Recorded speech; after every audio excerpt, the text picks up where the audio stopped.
మత్తయి సువార్త 11వ అధ్యాయము 12వ వచనం.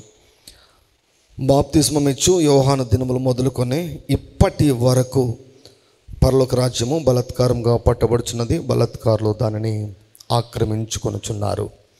పట్టు వదలని వండి విశ్వాసము అన్న అంశాన్ని చాలా కాలంగా మనం ధ్యానిస్తున్నాం. ఈ క్రమంలోనే ఆర్థికపరమైనటువంటి దీవెనల గురించి మనము అధ్యయనం చేస్తున్నాం. సో ఈ క్రమంలోనే మనము దేవదూతల పరిచర్య గురించి కూడా ధ్యానిస్తూ ఉన్నాం. దేవదూతల పరిచర్య గురించి మన పరిచర్యలో ఎప్పుడు కూడా ఇంత విస్తారంగా ధ్యానించలేదు. ధ్యానించే కొద్దీ అనేక సంగతులు దేవుడు మనకు బయలుపరుస్తున్నాడు, తెలియజేస్తున్నాడు. మనం ఎంత తెలుసుకుంటామో అంతగా ఆత్మీయ సంగతులు పనిచేస్తాయి. The more we know about the spiritual things, the more we are aware of the spiritual things, they will work for us. మనం అమాయకంగాను అజ్ఞానంగా ఉంటే చాలా విషయాలు మన జీవితంలో పనిచేయవు. అందుకే పరలోక రాజ్యము బలాత్కారుల చేత పట్టబడుచున్నది, బలాత్కారులు దానిని ఆక్రమించుకొనుచున్నారు. మత్తయి సువార్త 13వ అధ్యాయం మనం చూసాం. కోత కోయేవారు దేవదూతలు అన్న విషయం చూసాం. సో దేవదూతలు కోత కోసేవారు. సో దేవదూతల పరిచయలో మన మూల వాక్యాన్ని మనం చూసుకున్నాం. హెబ్రీలకు వ్రాయబడినటువంటి పత్రిక 1వ అధ్యాయము 14వ వచనం చదువుదామండి అందరూ కూడా. హెబ్రీలకు వ్రాయబడినటువంటి పత్రిక 1వ అధ్యాయము 14వ వచనం. వీరందరూ రక్షణయను స్వాస్థ్యము పొందబోవు వారికి పరిచారము చేయుటకై పంపబడిన సేవకులైన ఆత్మలు కారా. ఎప్పుడు కూడా గుర్తుపెట్టుకోండి, దేవుని యొక్క వాక్యాన్ని పదం పదం చదవాలి. ఎంత నిదానంగా చదివితే అంత బాగా ఎక్కుతుంది మనకు. ఎంత నిదానంగా దేవుని యొక్క వాక్యం చదివితే, ఎంత నిదానంగా పదే పదే వాక్యాన్ని ఆలోచిస్తే అంతగా దేవుని యొక్క వాక్యంలో ఉన్నటువంటి ఆ రసం అంటాం కదా, పదార్థం అంటాం కదా, అభిషేకం అంటాం కదా, దానిని మనం పొందుకొనగలం. సో ఈ వాక్యంలో మనం చూసినప్పుడు వీరందరూ అంటే మన గురించి వ్రాయబడింది. రక్షణయను స్వాస్థ్యము పొందబోవు వారికి. స్వాస్థ్యము, వాట్ ఈస్ స్వాస్థ్యము? ఇన్హెరిటెన్స్. స్వాస్థ్యము అంటే ఆస్తి. This is not property. ప్రాపర్టీలో రకాలు ఉంటాయి. మనం సొంతంగా కొన్నటువంటి ప్రాపర్టీ ఉంటుంది. ఇన్హెరిటెన్స్ అంటే, ఇన్హెరిటెడ్ అంటే పూర్వీకుల నుంచి వచ్చినది. తల్లిదండ్రుల ఆస్తిని మనము ఇన్హెరిటెన్స్ అంటాం. ఇక్కడ స్వాస్థ్యము అని ఈ క్రమంలోనే వ్రాయబడింది. అంటే మనకంటూ ఒక స్వాస్థ్యం ఉంది, మనకంటూ ఒక ఇన్హెరిటెన్స్ ఉంది, మనకంటూ ఒక ఆస్తి ఉంది. Do you know that? మీకు తెలుసా ఆ విషయం? నీ పేరు పైన ఉన్నటువంటి ఆస్తి ఏమిటో నీకు తెలుసా? Do you know what inheritance that you have in Christ? క్రీస్తు యేసును మీరు అంగీకరించినప్పుడు మీ పేరు పైన ఏ ఆస్తులు ఉన్నాయో, ఉన్నాయో మీకు తెలుసా? మనం దేవుని యొక్క రాజ్యంలోనికి మనము తిరిగి జన్మించాం. We were just born again into the kingdom of God. దేవుని యొక్క రాజ్యంలోనికి మనము తిరిగి జన్మించాం. తిరిగి జన్మించిన వారికి ఏమంటే ఆటోమేటిక్గా ఏ కుటుంబంలో పుట్టారో ఆ కుటుంబం యొక్క ఆస్తి అంతా వారిది అయిపోతుంది. సింపుల్. నా కుమారుడు ఉన్నాడు, నా కుమారుడు నా ఆస్తిని పొందుకునే దానికి ఏమీ చేయాల్సిన అవసరం లేదు. నా కడుపున పుడితే చాలు, నా ఇంటిలో పుడితే చాలు. లేదంటే నేను అడాప్ట్ కూడా చేసుకోవచ్చు. ఎవరినైనా దత్తతకు తీసుకున్న, లీగల్గా దత్తతకు తీసుకున్నా కూడా వారికి కూడా నా ఆస్తి వర్తిస్తుంది. మనకు కొన్ని విషయాలు ఎంత సులభంగా మనకు అర్థం కావాలంటే, ఇప్పుడు నేను పుట్టడమే అంటే కొంచెం అర్థమైందని చెప్తున్నాను, వేరే విధంగా అనుకోవద్దండి. పుట్టడమే నేను ఏమండి బాలులాగా పుట్టాను, అబ్బాయిలాగా పుట్టాను. పుట్టడమే అబ్బాయిలాగా పుట్టాను. నేను ఇప్పుడు అబ్బాయిలాగా అయ్యేదానికి నేనేం చేయాల్సిన అవసరం లేదు. I need not do anything to become a man.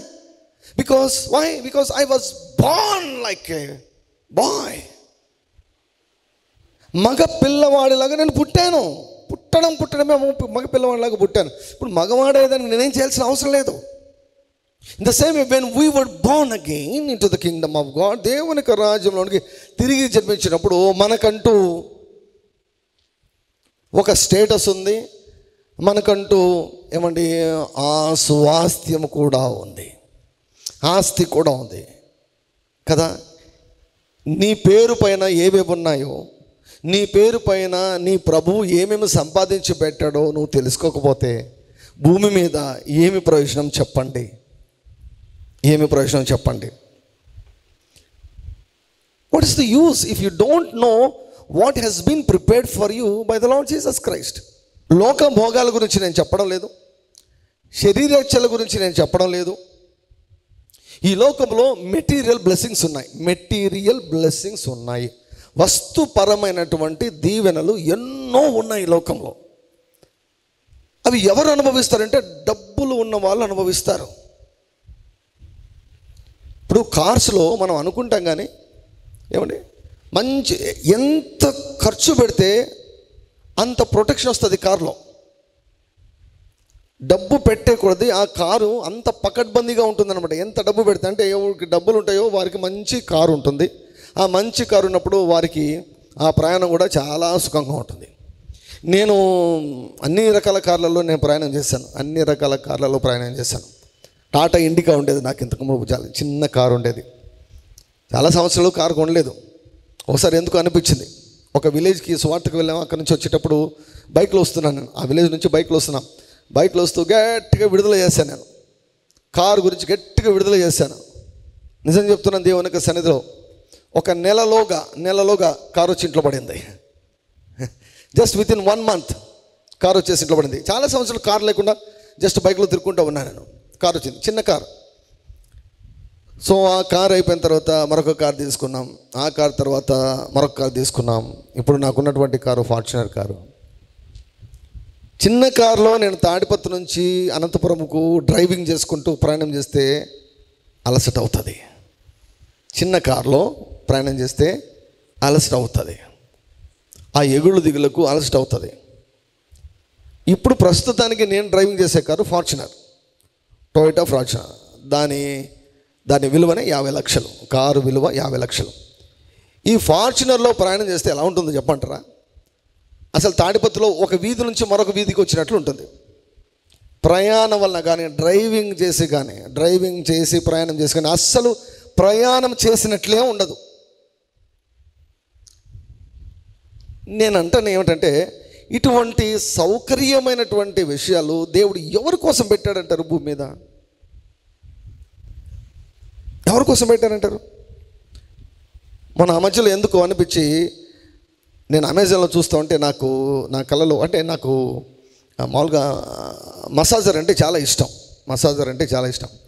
అమెజాన్లో నేను చూస్తూ ఉంటే నేను ఇప్పుడు ప్రేయర్ చేస్తా, ప్రభువా ఏమైనా మంచి ఆఫర్లు ఉంటే నా కళ్ళలో పడేటట్లు చేయి ప్రభువా, మంచి ఆఫర్లు ఉంటే అని ఎప్పుడు అడుగుతాను దేవుని. అప్పుడప్పుడు చూస్తుంటే సడన్గా ఒకటి నా కళ్ళలో పడింది. మసాజ్ చైర్ అనమాట. దాని చైర్ కుర్చీనే 2.5 లక్ష, 2.5 lakhs అది, 2.5 లక్ష అది మసాజ్ చైర్, 2.5 లక్ష. అది చూస్తూనే ఎందుకో నా కళ్ళలో పడుతున్నాయి. రేట్ చూస్తే కొంచెం మంచిగానే ఆఫర్ ఉందన్నమాట. సో సందిగ్ధం, ఆర్డర్ పెడదామా వద్దా, ఇంత ఖరీదైంది ఆర్డర్ పెడదామా వద్దా అని అనుకుంటున్నాగానే దేవుని అడిగాను, ప్రభా ఇట్లా ప్రభా తీసుకోమంటావు, నువ్వు తీసుకోమంటే నేను తీసుకుంటాను, లేదంటే వదిలేస్తాను ప్రభా అంటే ప్రభు ఒక 3-4 రోజుల తర్వాత నాకు నిశ్చయతను ఇచ్చాడు. తీసుకోమని చెప్పేస్తే వెంటనే నేను ఆర్డర్ పెట్టేశాను. నేను ఆర్డర్ పెడుతూనే నేను తీసుకున్న పీసే లాస్ట్ పీస్ అన్నమాట.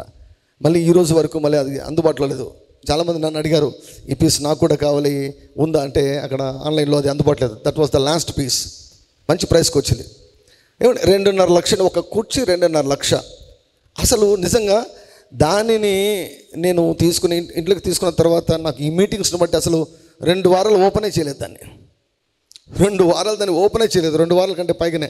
తర్వాత లాస్ట్లో ఓపెన్ చేసి అరేంజ్ చేసి పెట్టి అసలు ఆ మసాజ్ చైర్లో కూర్చుంటే అండి నాకు అనిపించింది ఏంటంటే, నేను మానకుండా దేవునికి కృతజ్ఞతలు తెలుసు. ఏంటి ప్రభువా ఇంత బాగుంది ఏంటి, ఇంత బాగుందేంటి, నా శరీరానికి ఇంత బాగుందేంటి, రక్త ప్రసరణ పెరుగుతుందండి, రక్త ప్రసరణ పెరుగుతుంది, బాడీ అంతా రిలాక్స్ అవుతుంది. ఎంత అసలు అంటే తల తప్ప ఈ మెడ దగ్గర నుంచి అరికాలు వరకు మొత్తం ఒక ఉయ్యాలలో వేసుకున్నట్టు పెట్టుకొని, ఏమండి ఒడిలో పెట్టుకొని మొత్తం బాడీ అంతా మసాజ్ చేస్తే ఎలా ఉంటుందో జస్ట్ చేరే చేస్తుంది అదంతా కూడా. నాకు అనిపించిందంటే, ప్రభువా నువ్వు చాలా మంచివాడు, అయితే ఇటువంటి మంచివి నరహంతకుల కోసం నువ్వు పెట్టావా? ఇటువంటి మంచి ఈవులను, మంచి వస్తువులను దుర్మార్గుల కొరకు నువ్వు అందుబాటులో ఉంచావా? ఇటువంటి మంచి ఈవులను వ్యభిచారుల కొరకు పెట్టావా? దొంగల కొరకు పెట్టావా? దిక్కుమాల వారికి పెట్టావా? దౌర్జన్యం చేసే వారి కొరకు పెట్టావా? ఎవరు అనుభవిస్తున్నారు ఇటువంటి వాటిని? ఏం తప్పు చెప్పండి, అది అనుభవించడం ఏమన్నా తప్ప? ఎందుకు చాలామంది అనుభవించలేకుండా ఉన్నారు? Why? They don't have money. కానీ ఎవరికి అందుబాటులో ఉంచాడు దేవుడు? ప్రతి ఒక్కరికి అందుబాటులో ఉంచాడు. ఫస్ట్ ఆఫ్ ఆల్ యేసుప్రభు అంటాడు కదా, మొదట పిల్లలు తృప్తి చెందాలి, మొదట పిల్లలు తృప్తి చెందాలి, తర్వాతనే పిల్లలు కాని వారికి. ఇప్పుడు పిల్లలు ఏం చేస్తారంటే, పిల్లలకు మైండ్ దొబ్బిపోయింది, పిల్లలకు మైండ్ దొబ్బేశారు. చాలామంది బోధకులు రాంగ్ టీచింగ్ చేసేసి, మొన్న ఒక ఆయన పేరు డాక్టర్ అంట, ఆయన డాక్టర్ అంట, ఎంబీబీఎస్ చేశాడు, డాక్టర్ అంట, పెద్ద డాక్టర్ అంట. ఆయన చెప్తున్నాడు, దేవుడు కొంతమంది చాలామందిని పేదవారిగా ఉంచుతాడు, మీరు సంతోషించండి అన్నాడు. ఆయనేమో ఖరీదైన డ్రెస్ వేసుకున్నాడు. ఆయన బోధ వినే వాళ్ళంతా పేదరికంలో మగ్గిపోవాలంట. పౌలు గారు ఎంత పేదవాడో తెలుసు అన్నారు. పౌలు గారు పేదవాడు అంట. ఏ పేదవాడు ప్రపంచాన్ని 3 సార్లు చుట్టొస్తాడండి? ప్రపంచాన్ని 3 సార్లు చుట్టొచ్చి వాక్యం చెప్పాడు పౌలు గారు. ఏ పేదవాడు ప్రపంచంలో 3 సార్లు చుట్టొస్తాడు? పౌలు పేదవాడు అని చెప్తున్నారు. సో ఇట్లా రకరకాల బోధ వలన చాలామంది విశ్వాసులను అసలు ఈ వైపు ఆలోచిస్తే అదేమో పాపం అనుకుంటారు. లోకమును ప్రేమించకూడదు అంటే వీటిని ప్రేమించద్దన్నా. దేని ప్రేమించ? శరీరాశ, నేత్రాశ, జీవపు డమ్మము. నీకు హాని చేసేది కానీ, ఇతరులకు హాని చేసేది కానీ నువ్వు వాటి జోలికి వెళ్ళకూడదు. అది ప్రాముఖ్యం. You should not touch the things that harm you. నీకు హానికరమైంది, లేకపోతే నీ వలన ఇతరులకు హానికరమైన వాటి జోలికి పోకూడదు. అది ఏదనమాట. శరీరాశ, నేత్రాశ, జీవపడమ్మము, గర్వం అంటే అది నీకు హాని చేసేది, లేకపోతే నీ వలన ఇతరులకు హాని చేసేది. ఇవి కాని అవన్నీ కూడా అది పాపము కాదు. తిమోతికి రాస్తుంటాడు, ఈ లోకంలో ఏమండి సుఖకరమైనటువంటి జీవితాన్ని కదా ధారాళంగా దేవుడు దయచేసే దేవుడు అంటాడు. సో ఇవి ఎందుకు విశ్వాసులు అనుభవించడం లేదంటే, దే వర్ నాట్ టాట్. వారికి బోధించబడలేదు. ప్రతిరోజు కనీసం అంటే ఏమండి, మెసేజ్ పెట్టుకుంటాను, లేకపోతే భాషలో మాట్లాడుతూ కనీసం 1 గంట సేపైనా నేను ఆ చైర్ మీద గడుపుతాను. ఆ చైర్ మీద గడిపిన ప్రతిసారి కూడా దేవునికి థ్యాంక్స్ చెప్తాను. Thank you lord. ఎంత చక్కగా ఉందయ్యా, ఎంత మంచి టెక్నాలజీని ఇచ్చామయ్యా. Thank you lord Jesus.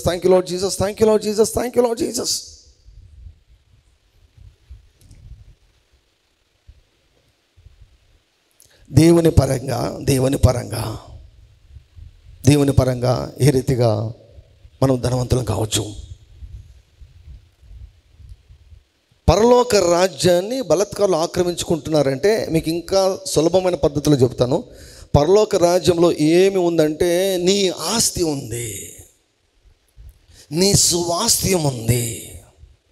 Your inheritance is in the Kingdom of God. నీ ఆస్తి పత్రాలు ఇవి, కానీ నీవేం చేసుకోవాలంటే నీవు స్వాధీనం చేసుకోవాలి. నీ ఆస్తి ఆటోమేటిక్గా నీ దగ్గరికి రాదు, నీ ఒడిలోనికి రాదు.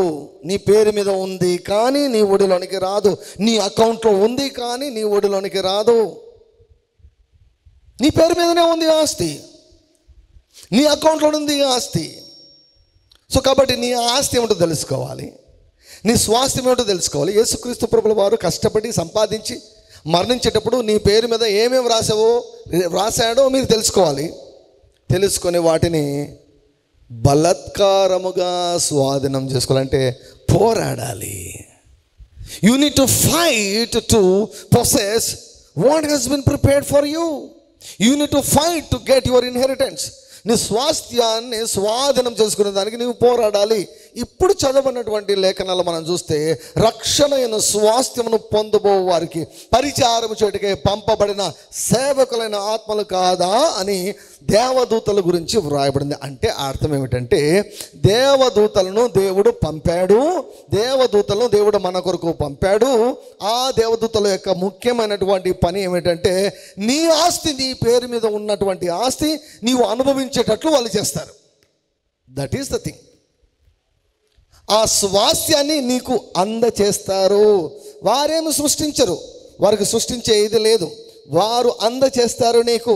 నీ పేరు పైన ఉన్నటువంటి ఆస్తిని, నీ పేరు పైన ఉన్నటువంటి ఆశీర్వాదములను నీకు అందజేసే పని ఎవరు చేస్తారంటే దేవదూతలు చేస్తారు. నిజంగా దేవదూతల పరిచయం గురించి తెలియకపోవడము చాలా చాలా నష్టం అండి, చాలా నష్టం. దేవదూతలు మనకు అవసరమని దేవునికి తెలుసు. God knows that we need angels on this face of this earth. ఈ లోకంలో రక్షణ అయిన స్వాస్థ్యం, ఆ ప్యాకేజ్ని మనం అనుభవించాలంటే దేవదూతలు మనకు అవసరమని తెలిసి మన కొరకు మనం అడుగక మునుపే దేవుడు దేవదూతలను మన కొరకు పంపారు, మన కొరకు నియమించారు. వారు ఎల్లప్పుడూ మన చుట్టూ ఉన్నారు. ఆ స్వాస్థ్యాన్ని మనం అనుభవించేటట్టు చేస్తారు. ఆ స్వాస్థ్యాన్ని వారు అనుభవములోనికి తెస్తారు. That means they fight for us. పాపము నుంచి విడుదల మన ఆస్తి, ఆరోగ్యము మన ఆస్తి, అప్పుల నుంచి విడుదల మన ఆస్తి, నెమ్మది సమాధానం మన స్వాస్థ్యము, మన ఆస్తి. హల్లెలూయా. మంచి కుటుంబ జీవితము మన ఆస్తి, మంచి వైవాహిక జీవితం మన ఆస్తి, సమాజంలో మంచి పేరు ఖ్యాతి మన ఆస్తి, ఐశ్వర్యము మన ఆస్తి, దీర్ఘాయువు మన ఆస్తి, మంచి పిల్లలను కలిగి ఉండడం మన ఆస్తి, ఇంట్లో కుటుంబంలో మంచి సంబంధాలు కలిగి ఉండడం మన ఆస్తి. ఎంతమంది అనుభవిస్తున్నారు వీటన్నిటి కదా? యేసుప్రభు ఇచ్చేసాడు వీటన్నిటి. శాంతిని అనుగ్రహించుచున్నాను, నా శాంతిని మీకు అనుగ్రహించున్నాను, లోకం ఇచ్చినట్లుగా నేను అనుగ్రహించడం లేదన్నారు. మరి how many Christians are enjoying that peace that surpasses all understanding? జ్ఞానమునకు మించిన క్రీస్తు సమాధానాన్ని ఎంతమంది విశ్వాసులు, ఎంతమంది కాపర్లు ఈరోజు అనుభవిస్తున్నారు? అన్యుల కంటే క్రిస్టియన్స్కే కష్టాలు ఎక్కువ ఉన్నాయి ఇప్పుడు.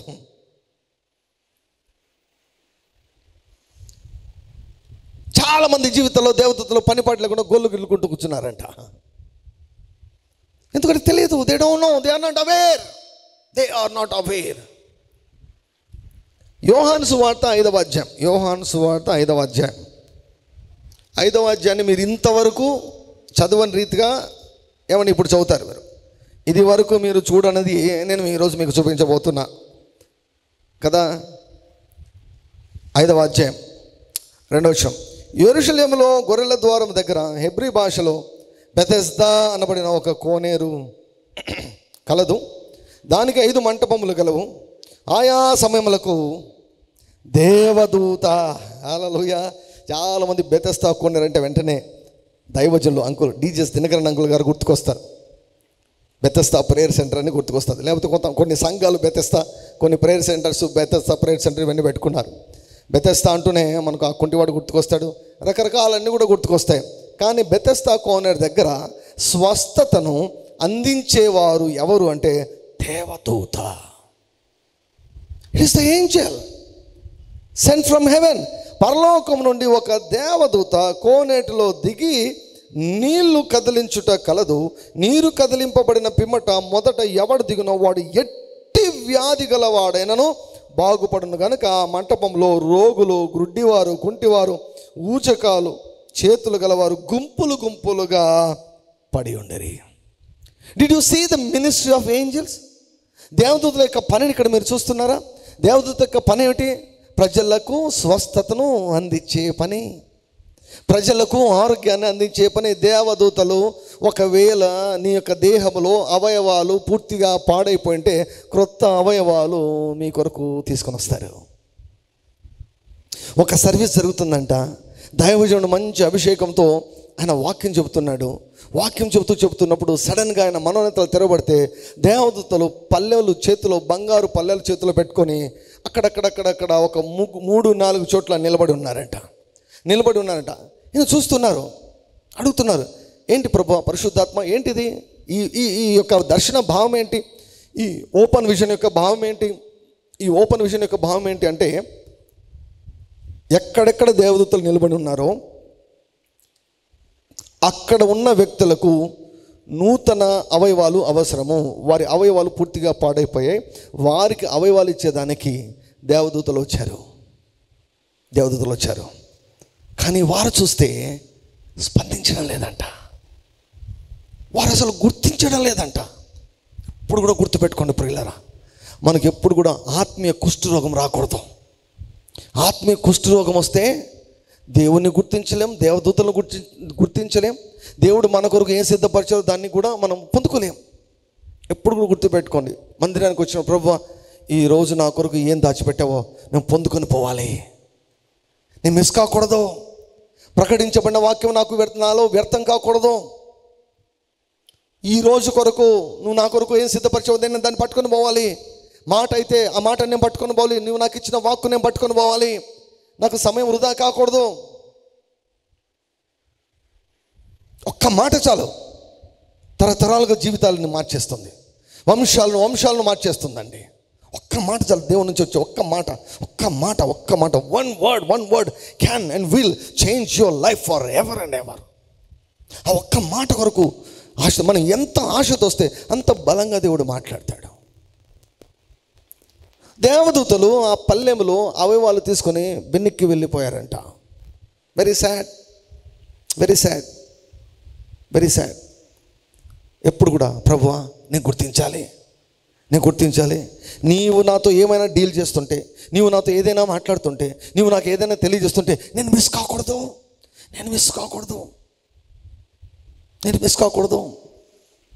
The Kingdom of God works by faith. దేవుని యొక్క రాజ్యము ఎప్పుడు కూడా విశ్వాసానికి స్పందిస్తుంది. వారు విశ్వాసంతో వారు పొందుకోలేదు. దేవదూతలు వెనక్కి వెళ్ళిపోయారంట.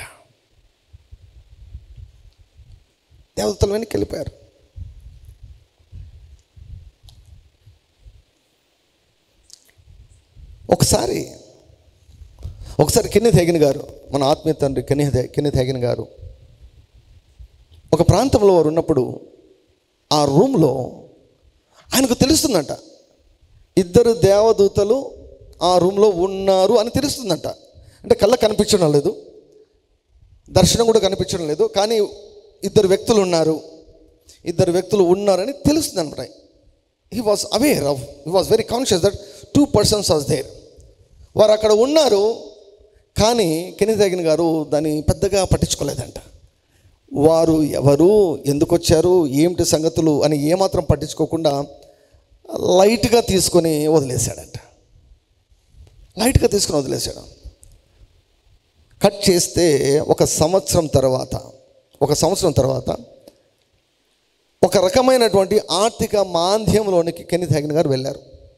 ఫైనాన్షియల్ స్ట్రగుల్లోనికి వెళ్ళారు. ఫైనాన్షియల్స్ చాలా కష్టమైపోయిందంట.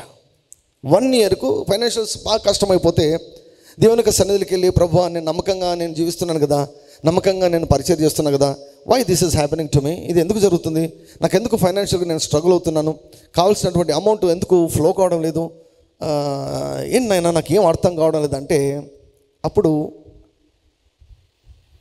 దేవుడు మాట్లాడిన విషయం ఏంటంటే, సంవత్సరం ముందు ఏం జరిగిందో తెలుసా అన్నట. ఏం జరిగింది ప్రభు అన్నాడట. సంవత్సరం ముందు నువ్వు పలాని హోటల్లో ఉన్నప్పుడు నేను 2 దేవదూతలను నీ కోసం పంపించాను. I have send 2 angels for you. 2 దేవదూతలు నీకు పంపించాను. వారు నీ దగ్గరకు వచ్చి నీకు సలహాలు సూచనలు ఇచ్చేదానికి వచ్చారు. ఇలా ఒక సంవత్సరంలో నువ్వు ఫైనాన్షియల్గా స్ట్రగుల్స్, ఆర్థికంగా నువ్వు చాలా సమస్యలను ఎదుర్కొంటావు అని వారు చెప్పేదానికి వచ్చి, కాబట్టి అటువంటి సమస్యలు ఎదుర్కోకుండా ఉండాలంటే నీవేమి చేయాలో నీకు జ్ఞానం ఇచ్చేదానికి, నడిపింపునిచ్చేదానికి 2 దేవదూతలు నేను పంపాను. నీవు ఓవర్లుక్ చేసావు, నువ్వు పట్టించుకోలేదు. నేను పంపించినటువంటి దేవదూతలను పట్టించుకోలేదు కనుక ఈ పరిస్థితి నీకు ఎదురైంది. చూసారా, గాడ్ ఈజ్ గుడ్ ఆల్వేస్. మనం మిస్ అవుతాం. ఎందుకు దేవా అని 1,00,000 ప్రశ్నలు దేవుని అడుగుతాం. We miss many times. God sends angels. కుష్ఠరోగం ఉంటే ప్రాబ్లం ఏంటో తెలుసా? స్పర్శ ఉండదు. అది ఉండకూడదండి మనకు, ఎప్పటికి ఉండకూడదు. ఆత్మీయ కుష్ఠరోగం ఉండకూడదు, ఆత్మీయ గ్రుడ్డితనం ఉండకూడదు, ఆత్మీయ చెవిటితనం కూడా మనకు ఉండకూడదు. సో ఏంజల్స్, దేవదూతలు నీ స్వాస్థ్యాన్ని అందించేదానికి వస్తారు, నీకు జ్ఞానం ఇచ్చేదానికి వస్తారు, నీకు నడిపింపునిచ్చేదానికి వస్తారు. We're not worshipping the angels. గుర్తుపెట్టుకోవాలి, మనము దేవదూతలను ఆరాధించము. వారు పరిచారకులండి. పరిచారకులను ఎట్లా ఆరాధిస్తాము? ఇంట్లో పనిచేసే పని వాళ్ళని మనం ఏం వర్షిప్ చేస్తామా? సర్వెంట్స్ని వర్షిప్ చేయం కదా. So we have that kind of understanding. మనకు ఆ అవగాహన ఉంది. దేవదూతలు మనకు పనిచేసేదానికి వచ్చారు. ఒక దైవ సేవకుడు అంటే ఒక చర్చి అప్పుకు ఏమండి తీసుకున్నాడంటే ఆయన ఒక చర్చి అప్పుకు తీసుకున్నాడు. ఆయనకు ఒక సంవత్సరం తర్వాత ఆయన $126,000 కట్టవలసి వచ్చిందంట. $126,000 కట్టవలసి వచ్చిందంట. మీరు ఇంటూ 70 వేసుకోండి, అది ఎంతనో మీరు మన రూపాయలు మీరు చూసుకోవచ్చు. ఇంటూ 70 వేసుకోవచ్చు, 75 వేసుకోవచ్చు. సో మంచి దైవజనుడు ఆయన, మంచిగా పరిచయం చేస్తున్నాడు, మంచి దైవజనుడు ఆయన. సో చర్చిలో అనౌన్స్ చేశాడు, మనం ఈ చర్చి బిల్డింగ్కు మనము ఇంకా కట్టవలసి ఉంది, $126,000 కట్టాలి, లేకపోతే వారు బిల్డింగ్ తీసేసుకుందాము అని అంటున్నారు. చర్చి బిల్డింగ్ వారు స్వాధీనం చేసుకుంటామని అని చెప్తున్నారు. $126,000 మీరు కడితే నిలబడుతుంది ఇది, లేకపోతే నిలబడదు, మేము తీసేసుకుంటామని అంటున్నారు అని అనౌన్స్ చేసి ఒకరోజు బిజినెస్ మ్యాన్ మీటింగ్ పెట్టాడంట పాస్టర్ గారు. బిజినెస్ మ్యాన్ అంటే ఆ సంఘంలో వ్యాపారాలు చేసే వాళ్ళు ఉంటారు కదా, వ్యాపారాలు చేసే వాళ్ళకు ప్రతిరోజు జీతం వస్తుంది. మామూలు ఉద్యోగస్తులు అయితే ఏమంటే నెలకు ఒకసారి వస్తుంది. వ్యాపారస్తులకు ఒక మంచి అవకాశం ఏంటంటే ప్రతిరోజు జీతం వస్తుంది అన్నమాట. సో కాబట్టి వారందరినీ పిలిచాడంట. వారందరినీ ఎంతమంది పిలిచాడంటే వాళ్ళ చర్చిలో 126 మంది తేలారంట. 126 మంది. పాస్టర్ గారికి కావాల్సింది ఎంత? $126,000 కావాలి. 126 మంది వచ్చారంట. Exactly this is happen, exactly truth, సత్యం చెప్తున్నాను నేను. 126 మంది వచ్చారంట. వారు వచ్చినప్పుడు పాస్టర్ గారు చెప్పారు, ఇలా మనకు అవసరం ఉంది, చర్చికి అవసరం ఉంది, సో $126,000 మనం కట్టాలి, కట్టకుంటే చర్చి వారు స్వాధీనం చేసుకుంటామని అంటున్నారు అని చెప్తే బిజినెస్ పీపుల్ 126 మంది మూకుమ్మడిగా అందరు కలిసి ఒక తాటి మీదకి వచ్చి వారు పాస్టర్ గారితో చెప్పారంట. పాస్టర్ గారితో అన్నారంట, పాస్టర్ గారు ఒక పని చేద్దాం, మేము తలా $1,000 వేసుకుంటాం కదా, తలా $1,000 వేసుకుంటే వచ్చేస్తుంది, $126,000 వచ్చేస్తుంది.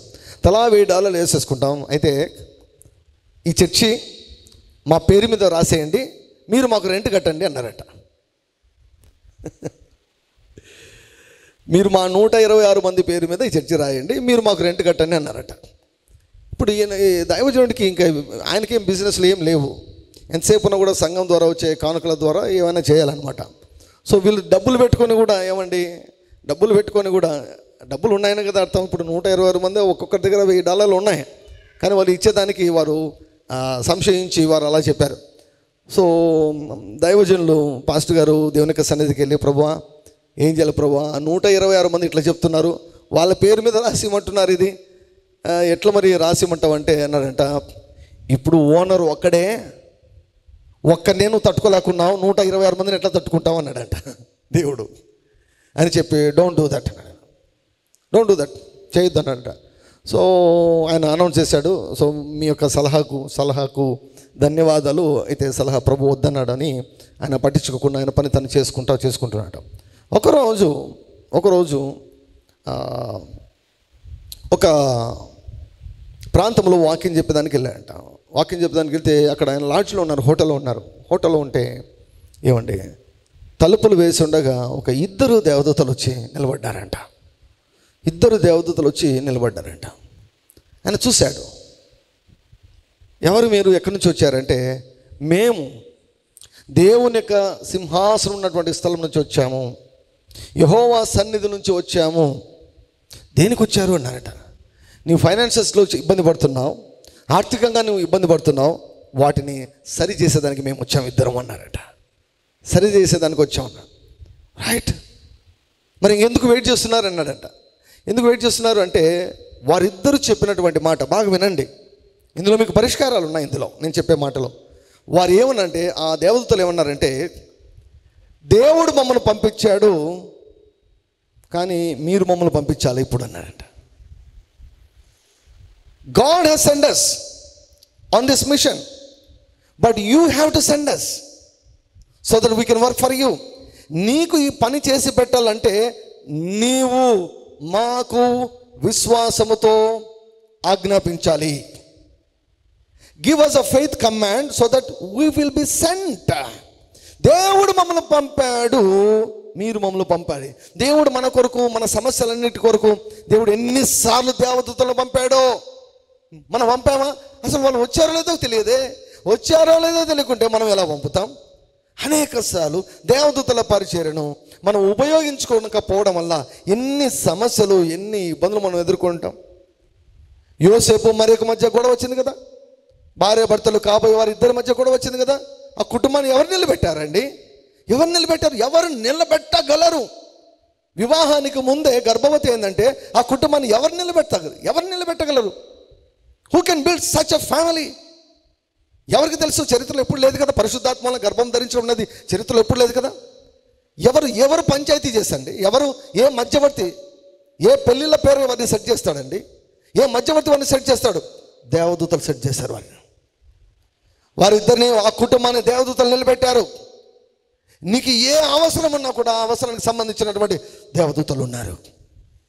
God sends his angels immediately. నీవు ఎప్పుడైతే మొరపెడతావో అప్పుడే దేవదూతలు నీ ఎదుగు పంపబడతారు.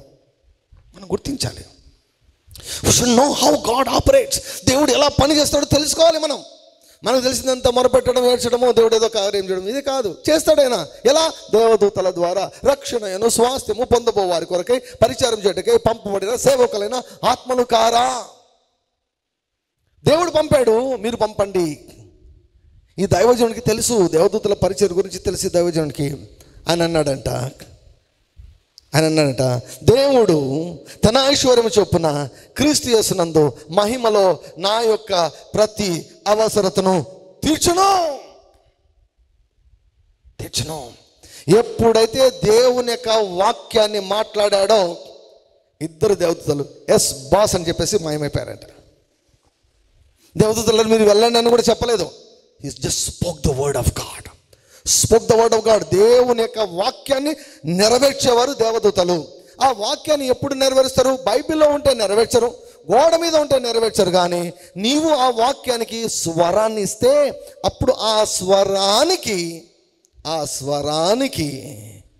స్వరానికి దేవదూతలు స్పందిస్తారు. దేవదూతలు ఏ స్వరానికి స్పందిస్తారు? దేవుని యొక్క వాక్యానికే స్పందిస్తారు. మీ దగ్గర ఐఫోన్ ఉందో లేదో తెలియదు కానీ ఐఫోన్లో ఒక ఆప్షన్ ఉంటుంది కదా. కొన్ని ఇప్పుడు వాయిస్ కంట్రోల్ ఉంటాయి, చాలా వాయిస్ కంట్రోల్ ఉంటుంది. సో నా ఫోన్ కూడా వాయిస్ కంట్రోల్. దాన్ని ఏమంటామంటే సిరి అని పిలుస్తాం అనమాట. సిరి ఆ పని చేసి పెట్టంటే టక్ ఫోన్ చేసి పెడుతుంది. సిరి నాకు ఈ కాంటాక్ట్ కావాలంటే అది కాంటాక్ట్ బయటకు తీసుకొస్తుంది. సిరి అనకుండా ఏమండి నేను ఇంకో పేరు పెట్టి పిలిచాను అనుకోండి, సిరి అనకుండా సుజాత పని చేయంటే పలుకుతుంది? అది పలకదు. సుజాత అని పిలిస్తే పలకదు, శాంతి అని పిలిస్తే పలకదు, ఏ పేరు పిలిచినా పలకదు. సిరి అంటేనే పలుకుతుంది. ఎందుకంటే అలా అది ఫీడ్ చేయబడింది. సిరి అని పిలిస్తేనే అది పలుకుతుంది. It is voice activated. దేవదూతలు మన చుట్టూ ఉంటారు. ఏవి పడితే అవి మాట్లాడితే దేవదూతలు స్పందించరు. మన నోట నుంచి వచ్చే దేవుని యొక్క వాక్యానికే వారు రియాక్ట్ అవుతారు. హల్లెలూయా. యుద్ధం యెహోవాదే అన్నావనుకో, ఇక అంతే దిగుతారు వారు. ఇప్పుడు ఇందులో ప్రయాస లేదు, ఇందులో రక్తం కార్చడం లేదు, ఇందులో చెమట వచ్చేది పని చేయడం లేదు. You are just speaking. The battle belongs to the Lord. యుద్ధం యెహోవాదే. నాలో ఉన్నవాడు లోకంలో ఉన్నవాడు కంటే బలవంతుడు. When you speak the word of God, దేవదూతలు యాక్టివేట్ అయిపోతారు. సో ఆ దైవజనుడు my God shall supply all of my needs according to his riches in glory అని పలికినప్పుడు ఎస్ బాస్ అని చెప్పేసి వారు వెళ్ళిపోయారు. వెళ్ళిపోయిన తర్వాత 2 నెలలకు ఎగ్జాక్ట్లీ ఆఫ్టర్ 2 months 2 నెలలకు మరి ఎందుకు వారికి అంత టైం పట్టిందో మనకు తెలియదు. We don't know the timing. Time ఏంటండి? టైం ఎవరికి? దేవునికి లేదు టైము. భూమి దాటితే టైం ఎక్కడుంది చెప్పండి? సూర్యుని బట్టే కదా టైము, సూర్యుని చంద్రుని బట్టే కదా టైము. భూమి మీదనండి టైము. భూమి దాటితే టైం లేదు. భూమి చాలా చిన్న గ్రహం దేవుని యొక్క సృష్టిలో, చాలా చాలా టైనీ ప్లానెట్. అందులో ఉంది టైము. దేవునికి టైం లేదు. God is about time. So 2 నెలల తర్వాత ఈ దైవజన ఆఫీస్లో ఉన్నప్పుడు సెక్రటరీ వచ్చారంట. పాస్టర్ గారు ఎవరు మిమ్మల్ని కలవాలని ఉంచారు పాస్టర్ గారు అంటే బయటకు వచ్చారు. యాక్చువల్గా ఏంటంటే ఇక 2 రోజుల్లో మిగిలిందంట. ఆ 2 రోజుల్లో $126,000 కడితే చర్చి నిలబడుతుంది, లేకపోతే చర్చి వెళ్ళిపోతుంది, వారి చేతిలోంచి జారిపోతుంది. 2 రోజుల ముందు ఒక వ్యక్తి వచ్చాడంట. ఈయనకు చెప్తే వస్తే ఆయన మొదలుపెట్టాడు. ఏమైనా మొదలుపెట్టాడంటే, మీ గురించి నాకు పెద్దగా తెలియదు, నేను మీ చర్చికి రాను, నేను వేరే చర్చికి వెళ్తాను, మీరంటే నాకేం పెద్దగా ఇంట్రెస్ట్ లేదు, నాకేమీ పెద్ద ఆసక్తి కూడా లేదు, మీరంటే పెద్దగా నాకు గౌరవం ఇవి కూడా ఏం లేవు. కానీ 1 వారం నుంచి ఎవరో తెలియదు 1-2 వ్యక్తులు నాకు కనిపించకుండా నా మనసును హింసిస్తున్నారు అన్నాడంట. 2 persons have been forcing me to give you $126,000. $126,000 మీకు ఇవ్వాలని ఒకటే తొందర చేస్తున్నారు. 2 వ్యక్తులు ఎవరో నాకు తెలుస్తుంది, 2 ఉన్నారని, ఎవరో తెలియదు, ఒకటే తొందర చేస్తుంటే ఆ వారం రోజులు ఇంకా భరించలేక చెక్ రాసుకుని వచ్చాను, ఇదిగో తీసుకోండి $126,000 అని దైవజనుడికి ఇచ్చి వెళ్ళిపోయాడు ఆయన.